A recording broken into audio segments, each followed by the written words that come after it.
Assalamualaikum warahmatullahi wabarakatuh. Salam sejahtera bagi kita semua. Jadi pada kesempatan kali ini saya akan menjelaskan tentang materi lapisan masyarakat dalam area global atau stratifikasi sosial. Jadi materi ini di bawah mata kuliah psikologi komunitas yang diampu oleh Bu Siti Hikmah. Jadi mohon izin perkenalkan diri terlebih dahulu. Nama saya Indra Yusronal Abizar. Saya dari kelas 6B Psikologi Fakultas Psikologi dan Kesehatan UIN Wali Songo Semarang. Dan NIM saya 19070160071. Baik, langsung saja. Apa itu sih lapisan masyarakat dalam area global atau stratifikasi sosial? Jadi stratifikasi sosial adalah suatu konsep sosiologis yang digunakan untuk memandang anggota masyarakat dengan status yang berbeda.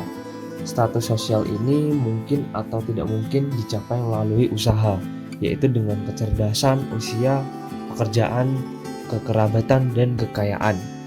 Stratifikasi berasal dari kata stratum yang berarti lapisan, atau stratifikasi sosial adalah pengelompokan orang secara vertikal berdasarkan tingkatan tertentu. Tingkatan ini dipengaruhi oleh mobilitas sosial, perubahan status sosial. Stratifikasi sosial memiliki dua ciri berdasarkan mobilitasnya, yaitu yang pertama stratifikasi terbuka, yaitu terjadinya mobilitas sosial kemungkinannya sangat besar. Dan yang kedua, stratifikasi tertutup, terjadinya mobilitas sosial kemungkinannya sangat kecil. Nah, berikut beberapa definisi stratifikasi menurut para ahli. Yang pertama adalah Max Weber. Max Weber mendefinisikan stratifikasi sosial mengacu pada pembagian orang-orang yang termasuk dalam sistem sosial tertentu ke dalam tingkat hierarkis menurut dimensi kekuasaan, keistimewaan, dan prestis. Oke, dan kedua ada Kuber. Kuber mendefinisikan stratifikasi sosial adalah suatu pola yang ditempatkan di atas kategori dari hak-hak yang berbeda. Kemudian Pitirim Sorokin, yaitu mendefinisikan stratifikasi sosial adalah perbedaan dari tingkat sosial kelas ke kelas yang diatur secara bertahap. Baik, kemudian saya akan menjelaskan tentang dimensi stratifikasi sosial. Jadi ada 3 dimensi yang digunakan beberapa sosiolog untuk menggambarkan stratifikasi sosial. Salah satu tokoh yang menggunakan ketiga dimensi yang dimaksud, yakni Max Weber.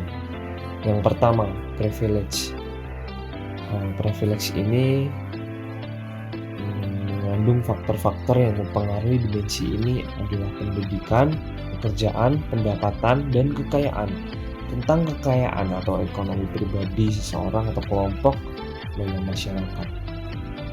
Yang kedua, prestis. Dimensi prestis adalah dimensi yang berkaitan dengan nilai prestis sosial dan berkaitan erat dengan budaya dominan suatu masyarakat. Dan contoh prestasi meliputi bangsawan dan beberapa orang beragama. Oke, yang ketiga, power. Dimensi ini berkaitan dengan kemampuan individu untuk mempengaruhi orang lain. Tokoh lain yang menggunakan 3 dimensi di atas untuk menjelaskan stratifikasi sosial adalah Peter Bruegel, yang berpendapat bahwa stratifikasi sosial adalah semacam disparitas antara atasan dan bawahan dalam masyarakat berdasarkan dimensi kekuasaan, kekayaan, dan kehormatan. Tokoh berikutnya yang bersikeras pada 3 dimensi adalah Landersford. Beliau mengatakan bahwa stratifikasi sosial adalah hierarki kelas yang didasarkan pada kontrol atas barang dan jasa. Kemudian dasar membentukan stratifikasi sosial. Yang pertama ada kekayaan, yakni kekayaan itu adalah harta yang dapat dijadikan sebagai tolak ukur untuk menempatkan seseorang pada derajat tertentu, dan besarnya harta ini dapat dilihat dalam bentuk tempat tinggal, barang pakaian, dan kebiasaan kesehariannya. Semakin banyak kekayaan yang dimiliki, semakin tinggi tingkat sosial, dan sebaliknya. Oke, kemudian dasar pendidikan. Orang-orang menganggap sains sangat serius dan digunakan sebagai tolak ukur untuk menentukan kelas apa yang akan ditempati oleh komunitas ini atau itu. Penguasaan ilmu dapat dinilai dari gelar akademik seseorang. Misalnya dokter, insinyur, profesor, dan lain sebagainya. Oke, yang ketiga, kekuasaan. Seseorang dengan kekuasaan yang tinggi sangat dihargai di masyarakat. Status sosial akan menempati tingkat atas. Kekuasaan tidak dapat dipisahkan dari kekayaan. Kemudian, dasar kehormatan. Dalam masyarakat tradisional, orang yang mengabdi kepada masyarakat, orang yang lebih tua, dan orang yang berbudi luhur yang dihormati dalam masyarakat tersebut. Oke, kemudian diferensiasi sosial dalam masyarakat. Diferensiasi sosial adalah proses pengelompokan orang ke dalam struktur sosial horizontal, kesetaraan yang tidak ada kelompok sosial yang menempati tingkat sosial yang lebih tinggi atau lebih rendah. Yang pertama, solidaritas. Solidaritas adalah kebersamaan di mana orang-orang atau kelompok terikat berdasarkan nilai-nilai moral yang berlaku dalam masyarakat. Misalnya, diferensiasi karena etnis atau kelompok etnis yang sama menciptakan ikatan yang lebih kuat. Oke, yang kedua, toleransi. Toleransi adalah sikap saling menghormati dalam masyarakat karena adanya keinginan untuk menghindari konflik. Yang ketiga, fanatisme adalah sikap anggota kelompok tertentu yang mempunyai ikatan yang kuat dengan kelompoknya sehingga membedakan dirinya dengan kelompok lain. Misalnya fanatisme agama. Oke, kemudian pengaruh stratifikasi sosial dalam masyarakat. Dan pengaruh yang pertama adalah konflik sosial. Konflik sosial terjadi ketika ada kesenjangan yang tajam antar kelas sosial. Hal ini menyebabkan kecemburuan dan kesenjangan sosial. B. Eksklusivitas. Sikap eksklusivitas sering membatasi pergaulan di antara kelas sosial tertentu. Mereka hanya bergaul di kalangan yang sama. Bentuk eksklusivitas berupa gaya hidup, perilaku, dan kebiasaan sehari-hari. Yang ketiga ada etnosentrisme. Etnosentrisme bisa dipahami sebagai kelompok yang menganggap dirinya kelompok yang paling baik dan yang paling bermartabat. Kemudian Unity of Science tentang stratifikasi sosial. Jadi ada beberapa faktor yang mempengaruhi orang-orang yang hidup dalam masyarakat, faktor alam dan faktor ketuhanan. Unsur-unsur tersebut memenuhi kebutuhan satu sama lain dan faktor ketergantungan.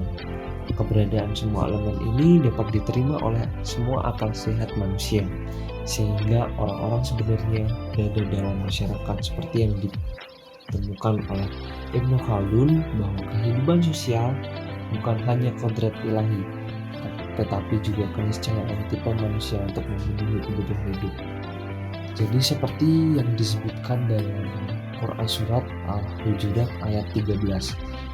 Allah berfirman, "Hai manusia, sesungguhnya kami menciptakan kamu dari seorang laki-laki dan seorang perempuan dan menjadikan kamu berbangsa-bangsa dan bersuku-suku supaya kamu saling kenal mengenal. Sesungguhnya orang yang paling mulia di antara kamu di sisi Allah ialah orang yang paling takwa di antara kamu. Sesungguhnya Allah Maha Mengetahui lagi Maha Mengenal." Jadi dari apa yang telah saya uraikan tadi, saya dapat menyimpulkan bahwa stratifikasi sosial adalah pembagian suatu masyarakat atau penduduk berdasarkan kelas-kelas yang ditentukan.